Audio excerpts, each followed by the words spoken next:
Today is August the 7th, 2017. I am Bob Patrick. I'm a voluntary interviewer for the Veterans History Project at the Library of Congress. I'm in Falls Church, Virginia to interview G.A. Redding. Good morning, G.A. Good morning, Bob. Could you please give me your full name, where you were born, and what service you were in? Sure.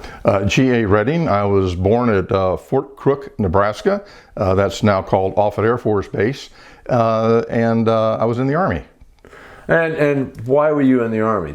You evidently a military brat. Would you talk a little bit about that? Well, I am a military brat. My father was also an Army officer, and he was in the Corps of Engineers. And so we had assignments mostly in the Far East, in places like Okinawa, Saipan, Japan.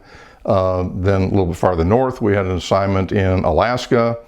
Stateside, the only ones I can remember was Fort Leavenworth, Kansas, and then after that we went and were assigned to Saigon, Vietnam, where my father was a part of the Military Assistance Advisory Group. Well, Vietnam became a part of your life later on. Can you talk a little bit about what it was like there in '59, what your dad was doing, and those kind of things? Well, in '59, life was a little bit easier. There was, no, war atmosphere. I simply went to junior high school there, hung out with kids with the American Embassy. It was a pretty normal kid's life. You do things that kids do. You wander the streets. You go to school. You just hang out. And you said your father was an engineer officer at that time? Correct. What were his responsibilities? Well, I really didn't, when you're a young kid, you don't pay that much attention to what your dad does. He just sort of goes to the office and then, comes back. But basically, he was responsible for advising the Vietnamese military or army on engineering issues. Road construction, bridges, things that you typically find that's in the bailiwick of a Corps of Engineer assignment. Well, I assume you were inspired by your father to go into the military. Would you talk a little bit about why you joined the Army, how you joined the Army? Well, of course, as a military brat, you may be predisposed to join the military if you've had a good experience, and mine was. So when I went to the University of Nebraska, they had an ROTC program, which did two different things. Number one, it was they paid you money if you signed up for ROTC, and then I also had an advantage at that particular time. Because my father died in service after Vietnam, and so I was a sole surviving son. And so that put me in a different category also for a stipend. So I was able to receive a couple of stipends by going to the University of Nebraska, and did so for 4 years. I didn't graduate from there. I ultimately moved to Denver and finished up my bachelor's degree at the University of Denver. And what branch of the Army were you commissioned in? Adjutant General's Corps was my commissioning branch, and I stuck with it. Why did you decide to branch AG? Well, AG basically followed my career path. I am, by college education, I'm a journalist broadcaster, and that occurred to me to be the better placement than in a combat arms or combat support unit. So you went off to Officer Basic course. Talk about that. Well, after graduating from Denver, I hopped in my car, which was a very nice car at that time. It was AC Cobra, and I drove it to Indianapolis and put on my uniform, walked in, got myself sworn in, and attended the AG Officer Basic course for 8 weeks, something like that. And then received a follow-on assignment from there. That was at Fort Benjamin Harrison, Indiana, I assume. That was Fort Benjamin Harrison, Indiana, yes. Uncle Ben's rest home. Exactly. No, well. Vietnam was going on at that time. Did that have any kind of influence on assignment or anything like that later? Well, in fact, it did. Vietnam was hot and heavy, and toward the end of the Officer Basic class, we were all anxious about what our first assignments would be in the military. And so, one memorable afternoon, the commandant of the school came down, Colonel Pink, along with his staff, and started identifying, which of us was going to go where. And about half the class all of a sudden received assignments to go to Vietnam. you know, second lieutenants in Vietnam. Talk about a dangerous combination. And so, you know, clearly we were a little concerned this isn't what we signed up for, but recognizing we were in the Army and, you know, you take orders, not much we could do. But then they had a better idea. They had this program called the Voluntary Army. And the Voluntary Army allowed us to pick the first assignment of our choice, and then subsequent assignments then, you know, would be more than happy to negotiate. And so about half the class, those of us that were going to Vietnam, signed up for the Volunteer Army. And that gave us our first assignment of choice. And well, before we talk about that, what were you trained in the AG Corps? You can give a kind of sense of what that was all about? Well, in the AG Corps was mostly personnel administration, office administration, and they had this other thing going on called computers. And so we actually had computer training with 80 punch card, 80 hole punch cards and a bunch of other odds and ends. And at that time, computers were considered to be sort of an office environment, more AG oriented, but the commandant of the school didn't much care for that. And so he was more than happy to offload anything computer related to the Signal Corps. Yeah. And so that kind of went that way. But we did receive computer training, and computers back in 1969, that was quite a challenge. So we had that, personnel administration, we had graves registration, just a bunch of odds and ends, administrative work. Okay. So ultimately, what was your first assignment? Where did you choose to go? Well, given the choice, they said, how would you like to be a courier? And I said, great. What courier jobs, positions do you have? And we settled on my going to Brussels, Belgium, as a courier officer. And we had a duty station of a little office next to the runway at the Brussels airport. And so that's where I spent the majority of my time, along with two other lieutenants and an Army captain. Well, courier duty, what does that mean? What were you doing? Well, courier duty involved basically handling top secret and above packages, materials, and stuff like that. And so we had a vault, it was a big walk-in vault, where we kept boxes. And boxes of a classified material would come in. And you'd kind of think that, isn't that in a pouch or something, and kind of easy to do? And yes, some of the material did come in pouches, and they were canvas bags, and they had rotary locks on them. And every time you locked it, it gave a different number. And so you had to track the numbers, so every time it opened up so that you had positive control. But the odd part was that in addition to the top secret material, the top secret equipment also was part of the problem. So it would not be unusual to have all of a sudden boxes come in, and these would be the boxes that you see like that you get at the Home Depot or something, with a box of paper, and this would have crypto rotors and stuff like that in it. And so, of course, we didn't know, we weren't supposed to know what was in it, but we knew because the people we delivered to it would tell us, because you always go, what are we're handling here? And but we'd have as much as maybe 100, 150 boxes come in on an airplane. And these were, at that time, Pan Am cargo airplanes, and they would leave from like Newark or sometimes the DC area. They would first fly to London. There was a courier on board always, and they sat in the jump seat behind the pilots. And then once the airplane landed and pulled into a marshalling area, then the plane was under our control, which is pretty heady stuff for a second lieutenant. And then only when we gave the notice to the courier that we could see through the window up there would they shut down the engines and then allow people to come to it, because basically the belly of the airplane was full of U.S. top secret material. And at that time, then we had to take the material out of the belly of the airplane, count them, box 1 of 150, 2 of 150, 3 of 150, and you had a checklist that you went down. But it was more interesting because we would count in English, and the ground crew were Flemish, and they'd count in Flemish, and then every now and again you'd have somebody else who would count in French, so, but we never lost a box, so it was all good. Sounds like a lot of heavy lifting, not just having a briefcase handcuffed to your wrist or something like that. You were doing a bunch of... Well, we did have, we had the big boxes. We had a truck, of course, that we handled them in, but we also had a sedan that we would make road trips with the sedan with the smaller packages and boxes. And basically we would run a trip to the north, which would then put us into Holland, and we'd go to the Air Force bases up in Holland and Netherlands, come back through The Hague, and so you'd make sort of a northern loop. Then you also had the southern loop where we would go down to NATO Shape headquarters and all that down in Mons, Belgium, and come back up. And then we had yet a third loop where we would drive to Frankfurt, Germany, and then hit places along the way. And we would do this in a sedan. The sedans were not necessarily the most reliable sedans, but an AG Courier had a very interesting set of orders. We had a set of orders signed by the Adjutant General of the Army that said we could commandeer any vehicle at any time in order to dispatch our classified material. I invoked that once after having my sedan broken twice.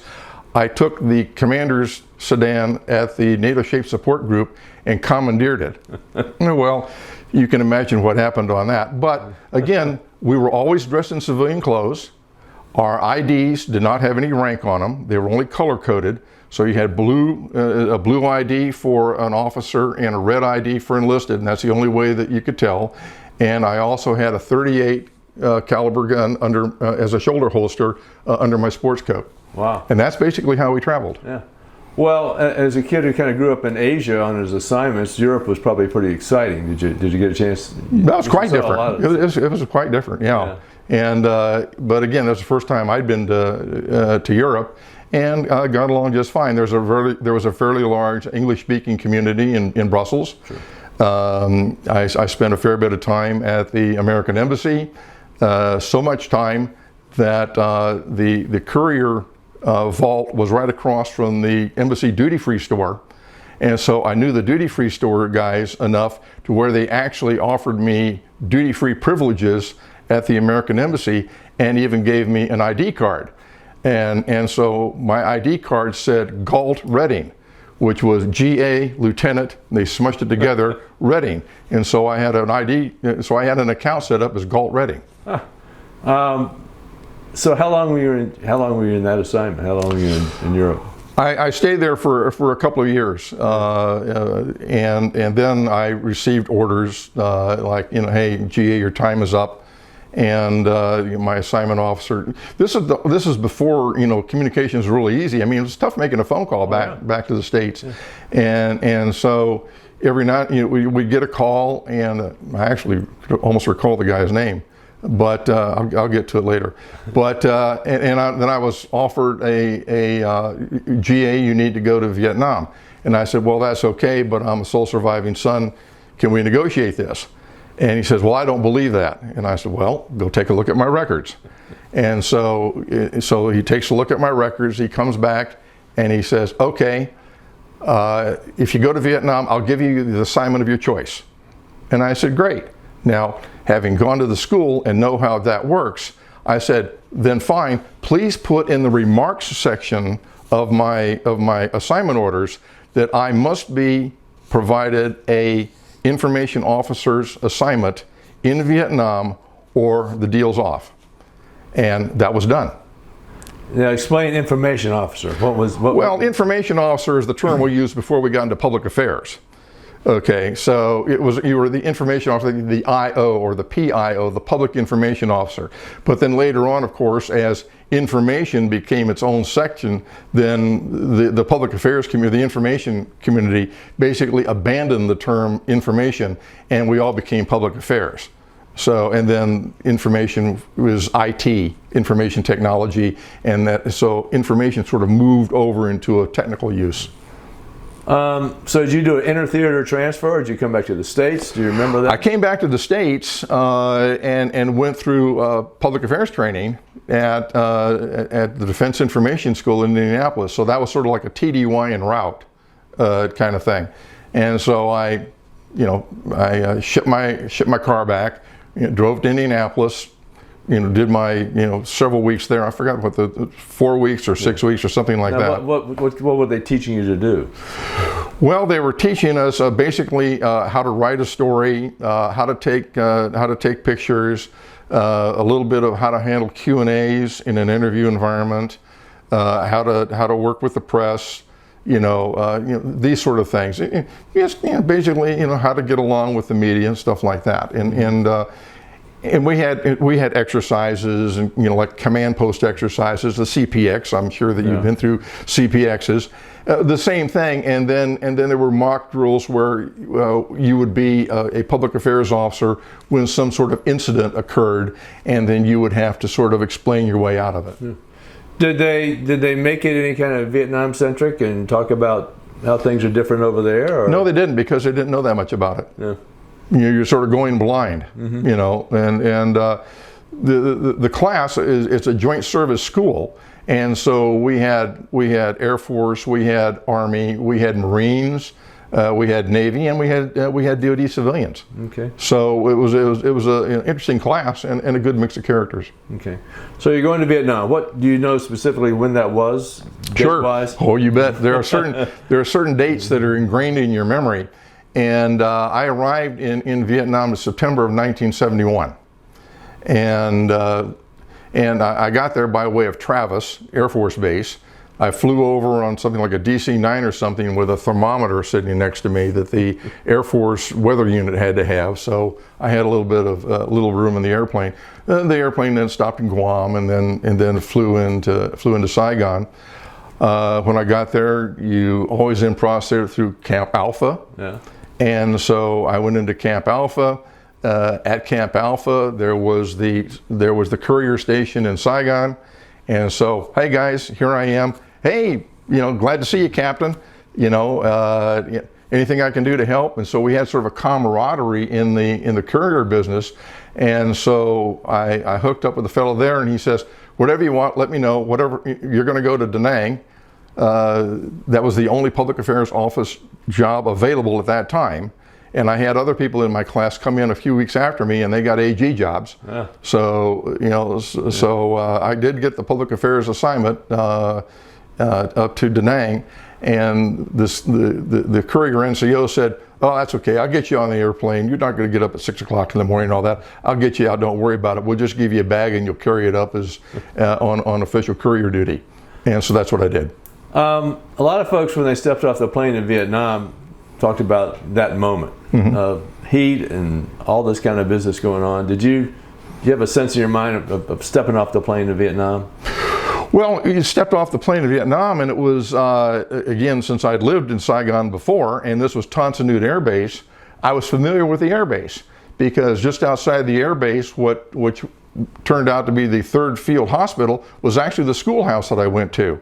So on my way in processing to Camp Alpha, they drove me by my junior high school. So it was like, oh, okay, this is interesting. I've been here before. Yeah, been here, done that. It's one of those things. Yeah. So you go up to you say Saigon? So in Saigon. So I stayed in Saigon for a couple of days, and then I got myself a ride up to DaNang. And where did you report into? What? I report MACV Team 1, Military Assistant Advisory Group Team 1. And what did they tell you your job was going to be? My job was going to be the Deputy Public Affairs Officer. And I figured, well, that's pretty good. So, or Deputy Information Officer at that time.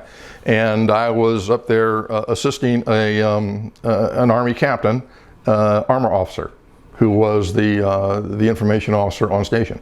So talk typically what your day was like up there at this time of the war. The war we're talking 71? 71, true. And what was kind of going on? Well, what was going on mostly is a lot of people were leaving. Yeah. I got there and you set up shop a little bit. What I would do is, I think we've all heard of the 5 o'clock follies that occurred in the press briefings in Saigon, and we had our own version of it for those reporters who were coming up into what was called I-Corps, which was a geographical area from My Lai, which we've all heard of, to the DMZ. And so My Lai to the DMZ was basically my area of responsibility. And so the media knew enough to come in, and it was an open base, so they could come in, you knock on the door, come on in, sit down, have a cup of coffee, you know, have a Coke, have a beer, have a wine. I had a dark room in the back with a refrigerator that was always fully stocked. And so I got along just fine with the media. And so we talk about the events of the day. The news folk would want to know kind of where the action was so they could go. Since I attended the Tactical Operations Center briefings in the morning, there were certain things about military operations I could not disclose, but I could also go to the map on the wall and say, if you guys go up here, you might find something kind of interesting. You know, and so they'd follow my advice, and in some cases come back with some pretty good stories. But I always, you know, I made it a point just to level with the guys. Say, guys, I can talk about this, I can't talk about that, and I never had a single media incident. Did you go out to the bush at all? And all? Oh yes. Talk about that. I went out several times. I escorted reporters out there. One, for instance, I had a Playboy correspondent come in, and he was hot to trot to go see the DMZ. Fine, here we go. So if a helicopter was available, or I could get one, then we would fly up to the DMZ at Camp J.J. Carroll, and we'd look across the DMZ and see the North Vietnamese flag flying. These people were all delighted. Everybody, there's kind of a circuit, you know, the incoming news media always wanted to go to the DMZ. You know, say, okay, yeah, another trip to the DMZ, yeah, here we go. And so I'd make that little round robin kind of thing. But the day was mostly that, and then I would also escort newsmen to various locations where the U.S. used to be. You know, so I've got, you know, scads of photographs of empty military facilities, revetments where the 101st Airborne used to be, all empty. You know, where the Marine Corps used to be, all empty. You know, and so basically we would hear over the radio, the president has announced a withdrawal of 15,000 troops in Vietnam. Great. And you'd look around and you'd say, well, that means about 1 in 5 of us that I see won't be here tomorrow or by the end of the month, kind of thing. And so we kept drawing down and drawing down and drawing down. And, you know, you look back at it, and there are certain memories. We've all seen pictures of hordes of helicopters in Vietnam, flying in formation and all that kind of stuff. When I left, there were 3 U.S. helicopters with a U.S. flag on them in Military Region 1. Huh. I went down in 2 of them. Huh. Went down literally, or literally went down. Talk about that. Well, these were just, well, you have air conditions on one of them where the atmosphere won't carry lift very much, and so I was up in Hue, which is where we had sort of a north office, and the reporters all liked to be up in Hue, the imperial city, and so we were taking off to go back down to Saigon. And the helicopter got up about 100 feet, couldn't make it anymore, and we came straight down. And so it split the skids a little bit, you know. So this, you know, a little bit later on, that didn't bother the airworthiness of it, but ultimately I flew back down to DaNang, reported to the general. The general was not all that pleased. This was General Crozen at that time. He was a 2-star, later a 4-star, but General Crozen was not all that pleased. But there wasn't too much he could do about it. The helicopter was repairable. The second one was a little bit more memorable. We were actually airborne and flying down the coastline, which is what the pilots preferred to do. And I'm in the back of I'm in the bench seat in the back with my headset on, my feet up, kind of looking around, and all of a sudden every light on the dashboard is red. And all of a sudden, and a buzzing and a kind of a honking noise. And at that particular point, the pilots executed what's referred to as a forward chandelle, where they're trading airspeed for altitude. And we just basically went up and then auto-rotated down to a sandbar in the middle of the Perfume River. You know, and then out of nowhere, hundreds of kids came. So I got out my camera. I've got all this photographed. Yeah. Huh. And so I broke his, and so I got blamed for breaking the second helicopter. Anytime you were kind of concerned about enemy action and that kind of thing? Not too much. I did go on a couple of field trips where we were placing sensors out in the bush, in the boonies. And so, and I took newsmen along for, how the sensors were placed, how they operate, because these were good stories, on how you can find people coming in. And I remember going to a pickup location, and we're going down Highway 1, and I had a Scout. Different story on how I got the Scout, but I was in my Scout with a newsman next to me, and I'm heading down Highway 1, and a chopper's coming up this way, and all of a sudden a body comes flying out of the helicopter, and it bounces. And so we stopped and took a look, and the newsman wanted to know what was going on. And I said, well, I guess he didn't answer the questions right. So sort of an interrogation, and sort of and I'm sure that if there were other, suspected VC in the helicopter, it was an object lesson. Yeah. But it was just one of those things. There's nothing I could do about it. So we just continued to our rendezvous point, went out in the marsh and in the fields to plant the sensors and all that. And the only thing that was a little bit intimidating is we had air cover with Cobra gunships. And so these guys would fly in, and you sort of pop your head up and hear this guy's coming right at you. And I mean, it's nothing really scarier than having a Cobra gunship come right at you. And I'm friendly, one of those things. Yeah. But so that was one. The other more harrowing one, which is a matter of record, both by me and ABC News, is I was conducting a press briefing in Hue, and one of the ABC newsmen didn't want to come. He was doing something else, and but his crew had gone out on Highway 1 to take some background footage and stuff like that. Well, they got caught in a firefight. And were ultimately killed. And so it became my responsibility all of a sudden to sort of generate a U.S. Army response. Where were we? And he demanded immediate action, that we send people in to get his folks out of the field. And unfortunately, it took us 3 days before we could get them out. So I did have newsmen fatalities on my watch. Something I didn't tell you about the DINFOS. On how you handle a fatality of a newsman who's in your sector. And I lost 5 newsmen in 7 days by enemy action. And in some cases I was able to, first then you had to identify who they were.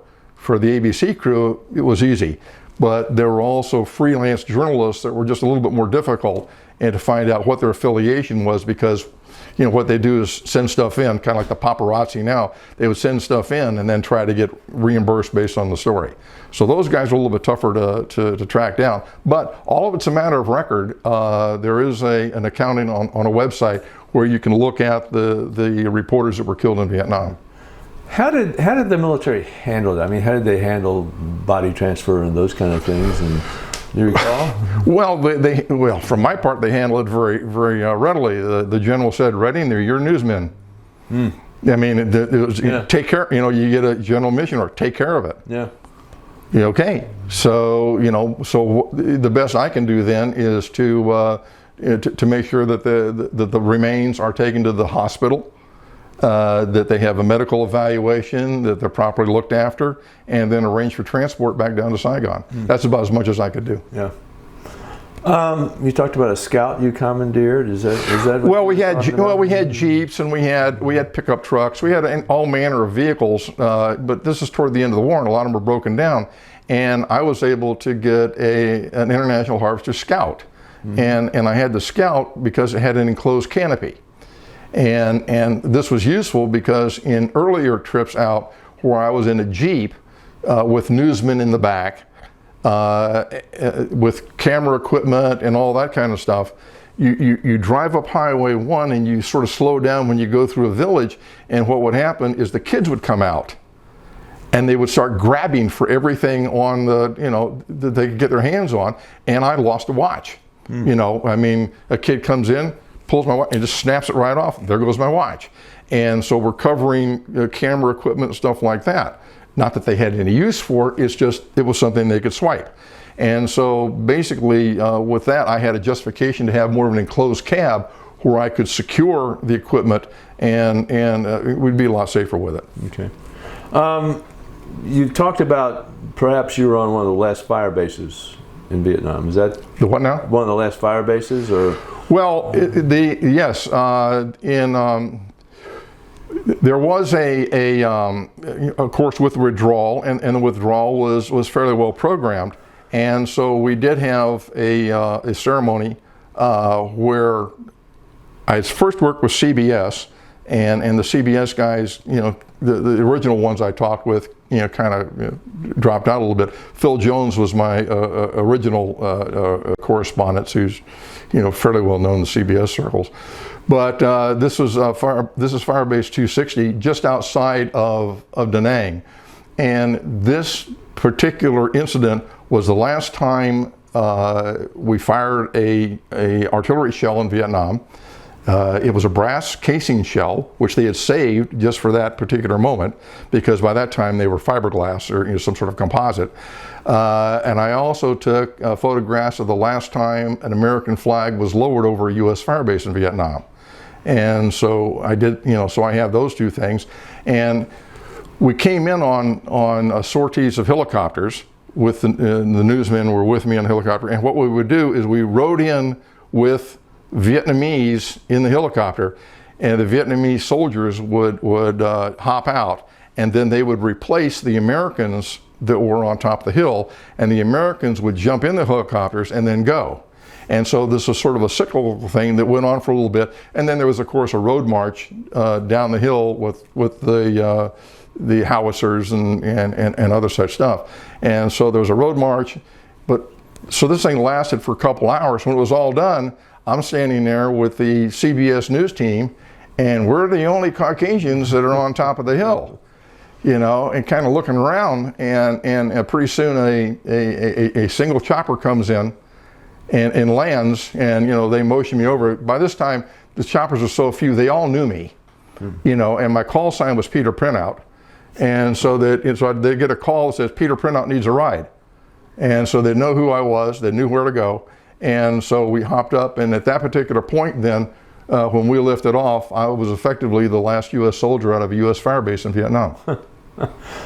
And you have that documented on the wall in your den? Absolutely documented, because I wrote it up as a story. The story was then published in the MACV Observer, and so that becomes a document of record. You had been in the States during the 60s with Vietnam and heard all the news coverage and that kind of thing. What was your feeling about news coverage in the early 70s and the sense of what was going on in Vietnam? And I think that you of course had the anti-Vietnam War sentiment back in the U.S., but we were mostly isolated from it. Remember, at this particular time, we didn't have the internet, we didn't have international broadcasting, we didn't have much of this, and newsreels, we were still being shot in film. And so when the newsmen did their shooting, these would be the commercial newsmen, they would basically send their raw film up to Japan or Okinawa, where it would be processed, and then it would be flown back to the States and then handed over to the network for dissemination. That'd make it 2 or 3 days old, maybe? Oh yeah, it was old at that time. Yeah. But by today's standards. By today's standards, I mean, it was just absolutely arcane. Yeah. But again, sometimes, but you did learn that bad news travels really fast. And we did have an incident where the North Vietnamese were using missiles. And this became, and so the deputy to Crozen, a former artillery officer, figured that he needed to say something about the missiles. And these were SAM-7 missiles. And so he decided that he went off script, and started talking about the SAM-7 missiles. Well, this was like a phone call from the network guys back to the state. The General Bowden just talked about SAM-7 missiles being fired in Vietnam, and I'm going, oh man, here we go. And so at that point, I did get a phone call from the Pentagon, like, what is going on and why this? And I simply had to explain this, sir. There's only certain things I can do. I can advise the general what to say and what not to say, but that is going to keep him on script. And even then, I had a device when I was sitting down at a long table with the newsmen. The general would sit at the far end of the table, I'd sit at the opposite end of the table, and newsmen would be on the side. And so they would be asking him questions. And I would either give him a thumbs up or a thumbs down as to whether he would respond to the question or not. Well, I did this for weeks on end. You know, not a problem. The general enjoyed it. You know, he had no problem with it until the chief of staff sat next to me one day and said, "What are you doing?" And I said, "Well, I'm basically giving the general advice on what to." He said, "You're a captain. You can't do that. The general will speak, you know, how he wants to speak." And I said, "Yes, sir." And I continued to do what I was doing. You know, it's just the way you keep an interviewee, you know, sort of focused on what he's supposed to be doing. Yeah. Any other incidents in Vietnam that we haven't talked about that kind of stick with you? That well, there's tons of, a lot of stuff that I did in Vietnam, hauling newsmen around, because we had a Korean battalion there that gave us all Taekwondo classes if we wanted to go that. What I would do is I would play games with the Air Force Public Affairs Officer at DaNang Air Base. You know, he and I had a little thing going. We were in karate, Taekwondo classes, and I broke his arm. But beyond that, we had a professional relationship. But during one incident, we had B-52s fly over Vietnam dropping bombs, and these were called arc lights. And you knew one was happening because it would be like a rumbling in the distance. You know, boom, boom, boom, boom, boom, boom, boom. But when you knew that was happening, and there'd be a little puff of smoke you could see. Well, on one occasion, the North Vietnamese got lucky and just about shot down a B-52. And so this B-52 lands at the DaNang Air Base, and the newsmen come to me, and I'm a few miles away in my own compound, and the newsmen are looking for a story, and I'm going, "Why don't you go over to the airbase and talk to Major Holter and ask him what that big airplane is doing over there that's not supposed to be there?" You get one of those, "Thanks, GA," and away they go. But you go out to the airbase and you see this B-52 with the tail rudder just shot off full of holes. And so, but there was one of those things where they had to get it out quickly, and they did. Was this at the time we were going into Cambodia and that kind of thing? Yeah, probably so, but it was nothing that I'd be involved in. Nothing you were involved in? Nothing I'd be involved in. Okay. So you were there a whole year, I assume? 1 year and 1 day. What was it like leaving? I had the same kind of courtesy when I left.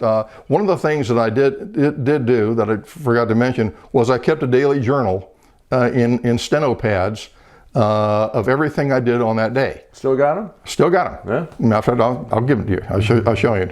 And so I packed those up in my whole baggage to be shipped back to the States, and then I kept another steno for my last 2 weeks in country that subsequently went missing. So I do have a day-by-day account of everything I did from the day I left in Vietnam until the 5th of September of the following year. Everything that I did. And what I did was I transcribed that word for word, best word processor. And then, so I had that as a native record. And then to that document, then I have added the photographs that I took in Vietnam, and then basically what the captain meant to say was. Okay, explaining exactly what the incidents and what was transpiring at that particular time. Did you have family back home, or were you communicating? I have family back in Omaha. Yeah, but when you were in Vietnam, were you communicating back and forth at all, or? Well, interestingly enough, only my grandmother wrote me. And of course on my birthday, grandmothers do this. They send you money, right? Yeah. And so of course she sends me $10. Can I use $10 in Vietnam? No, because they have script. Yeah. So I forgot about all that. I went to the PX to buy something, and opened up my wallet, and the cashier saw the $10 bill and immediately reported me to the MPs, who immediately confiscated my $10 bill.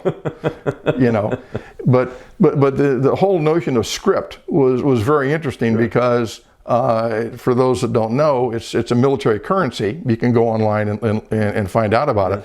And we all use this military currency and to basically tamp down on the black market.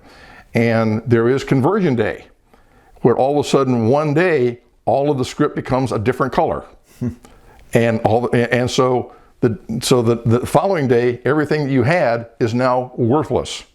And so you'd basically go to the paymaster, turn in all your script, and you'd be given new script. Well, because there was so much script on the local commodity, bar girls and waiters and barbers and whatever else, that there were literally people throwing bags of script to service members, asking them to cash it for them. You know, because they knew that within 24 hours it was all worthless. Yeah, interesting. A lot of people have impressions of the soldiers that were in Vietnam. What was your impression of the soldiers in Vietnam? During your time? During my time, we did have a few incidents. Of course, drug use and things like that. They had this program called, Operation Golden Flow, where you would take a urine sample and they would check you for drugs and stuff like that. Well, this caught up a lot of the soldiers, the enlisted that I worked with, and they were very concerned about that. We did have a couple of deaths because of the medical stuff.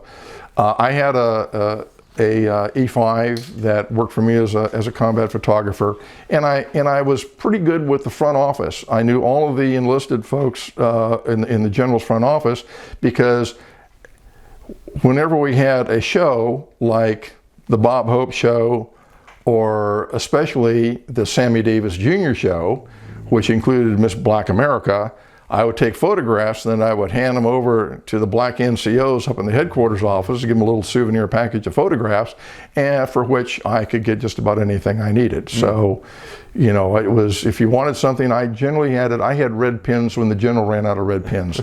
I had coffee when the general ran out of coffee. I had shrimp when the general ran out of shrimp. It was a very, I had the ability to barter. And you took care of the troops, and the troops took care of you. Absolutely, absolutely. Did you see Bob Hope? Yeah. Okay. A lot of people say have that memory of Vietnam of having seen Bob Hope.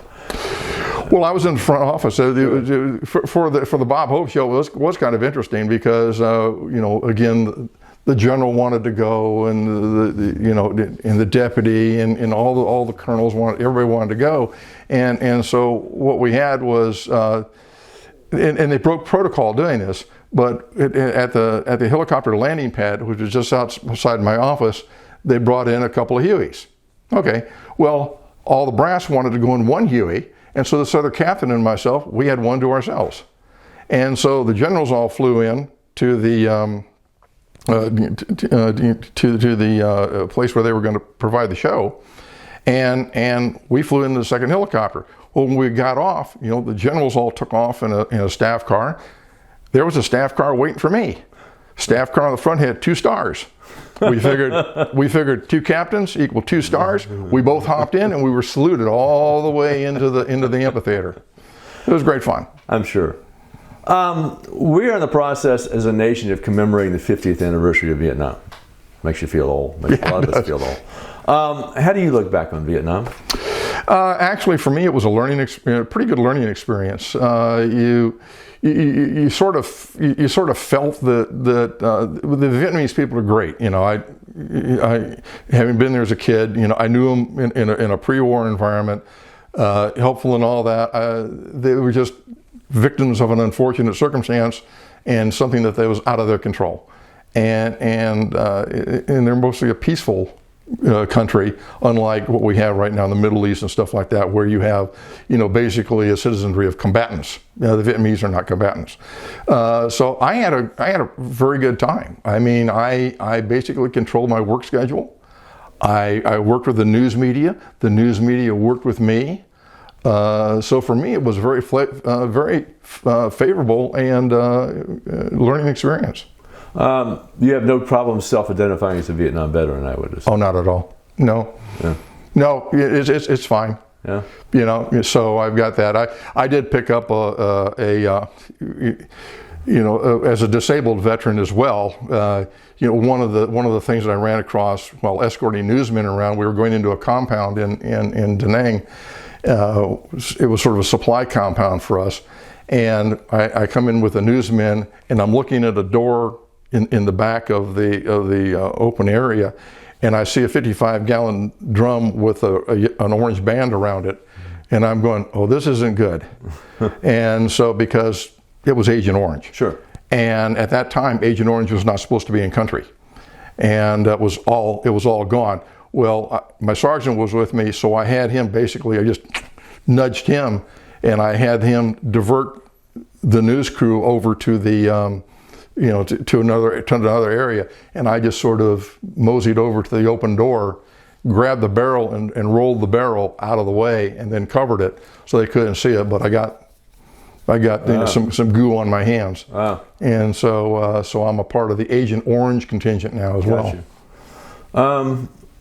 So you get back to the States in 72? I did. September 72, something like that? Yeah, they offered me an assignment of my choice, which turned out to be Redstone Arsenal in Alabama as a assistant school secretary. And you were captain or major? Captain. Yeah. Captain. So that was an assistant school secretary job. I was able to do very well there.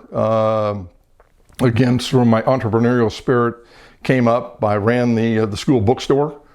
I had an NCO who was just a little bit on the creative side, to the extent where at that particular time pocket calculators were coming up, where you could punch in and all that. Texas Instrument. Texas Instrument. It was TI-50. Yeah. Or TI-80 and a Texas Instrument, and we secured a contract with Texas Instrument before NASA at Redstone Arsenal secured it, and I put all the calculators in my bookstore, and so the staff from NASA would come up and buy calculators from me, and of course that just increased the revenue of the bookstore, and I had stereo systems, I had all kinds of stuff, and the proceeds of the bookstore go to the Commandant's Welfare Fund, where he could host and entertain and stuff like that. So it worked out pretty well, but I made too much money. Oh. For those who don't know, what assistant secretary is kind of the administrative? Administrative, yeah. You post the daily bulletin. You have personnel assignments. You ensure that performance evaluations are gone out. You take a look at the staffing. You answer correspondence. You sign off on diplomas and letters of completion, military records and stuff like that. You run the mail room, so. Been there. So how long were you there? How long were you? I stayed there until 1975, and at that particular time, my detailer called me up and they asked me if I'd like another assignment, and I said sure. What do you want to do? And he knew, you get to work with your detailers every now and again, and he said, well, I have a position coming up for a broadcast officer in Indianapolis at the Defense Information School. And I said, I'm all yours. And so he secured the assignment for me. And at that particular time, I was working on a degree program, a master's degree. And so I drove up to Indianapolis, signed into the school division, which is in Building 1, the largest building in the Army, and an air-conditioned building. Just about air-conditioned, and some of the staff there actually used to have a contest on how heavy their staff was, because some of the ladies there were pretty large, and this was actually a betting thing. It's sort of bad form today, but it was something that you did, and my staff can outweigh your staff, kind of thing. But anyway, I signed in, so I was in the school division, and I matriculated into Butler University, and then at that particular time I completed my master's degree in radio and television production, which then suited me going in as the chief broadcast instructor at the Defense Information School. So I had sort of a 6 months hiatus there when I was in the school company before I actually signed on and took over the chief instructor division. Want to take a break? Sure. Okay. Okay, so you're the chief of the broadcasting instruction at Fort Harris? Broadcast Instructor Division. So I had about 30 NCOs and 3 officers as a part of the instructor group in the broadcast division. Well, what are you instructing people in? Radio, television? Well, yeah, we had, this is basic broadcast journalism for the enlisted students, and this is multi-service. It was a DoD school, so we didn't much care, what service they came from, and also civilians. So again, what I'd done was we had 3 different programs. We had broadcast writing, and then you have radio, and then you have television. And I set up a policy, much to the chagrin of several folks, that everybody starts in writing. I figured if you can't write, then you can't speak what you've written, and you certainly don't want to show your ignorance by being on a television camera. And so some of the instructors were not very happy with that because the instructor cadre came in from assignments in Armed Forces Radio and Television overseas. And so they came in as broadcasters, by God, and they didn't want none of this writing stuff. Yeah. And I said, sorry, you're all instructors. You're going to start here. Let me evaluate you on your basics. Then, as a position becomes available, then you can move to radio or you can move to television. And after a little bit of time, everybody kind of got the gist that was my hard position, and they learned something. So, and besides that, I said, you are a journalist first, a broadcaster second. And so you got to hone your journalism skills, your news gathering skills, your presentation skills, your present tense, speaking declarative sentences, all this sort of stuff. And it worked fairly well. So, I maintained that discipline, and the instructors did pretty well. We also taught officer courses as well. We had a segment of the information officers course, the public affairs officers course, and then I was typically the instructor that led that particular segment of a public affairs officers course. And for that, I don't know if you remember the old days, but you had slap boards where you put them on the chalkboard and you slapped up all the teaching points and stuff like that. So we used to make up all of those. And we ran a pretty good courses that way.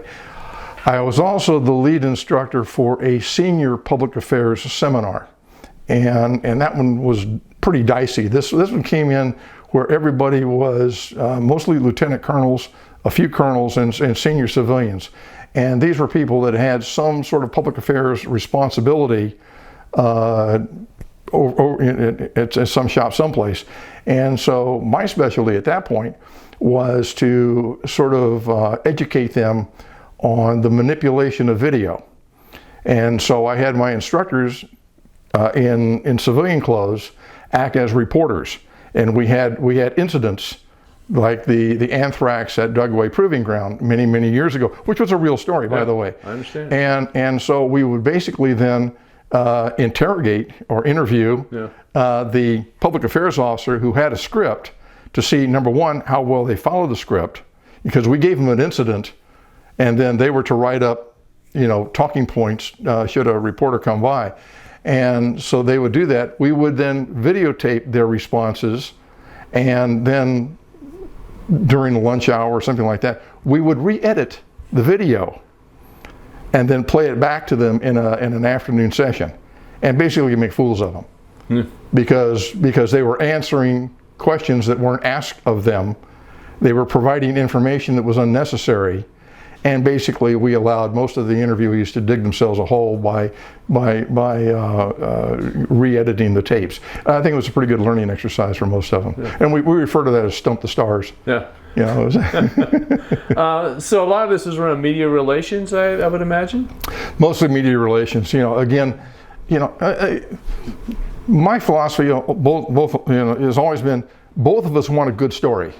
I want a good story for the Army and the DoD, and they want a good story for their publication. I think we can meet together on this whole notion of a good story. To be frank, and if I can't say something, I just say, I can't go there. And they accept that. But in Vietnam, that took a while. I knew the newsmen. They knew that I wasn't going to lead them down a dead-end path or something. So you have to build up this credibility. And I think that's the hardest part when you start dealing with the media, is a credibility issue. And I belong to all of the media organizations: Radio and Television News Directors Association, Society of Professional Journalists, Broadcast Educators Association. So, I affiliate with those, and I do participate, and I get stuff on a daily basis from the media. So, although I'm not active, I still am active. Yeah, I understand. So you're there for how long at Fort Harrison? I'm there until about 1978. Mm-hmm. And again, it's time for another reassignment. But by this time, I had worked out. Was working very heavily with AFRTS, with the students going to AFRTS assignments. My name was. Did you spell out that acronym? Armed Forces Radio and Television Service. Thank you. which we every now and again try to change to American Forces Radio and Television Service, mostly unsuccessfully, because there was a British one that we wanted to not get too close to. So it's AFRTS, and so based on my work with that, I got a call from the director's office of AFIS, which is the American Forces Information Service, which is the higher headquarters of AFRTS. And they were also responsible for press and publications. They were responsible for the Defense Audiovisual Policy. They were responsible for a whole bunch of Federal Voting Assistance Office. Actually, they had a National Guard and Reserve was there when I got in. But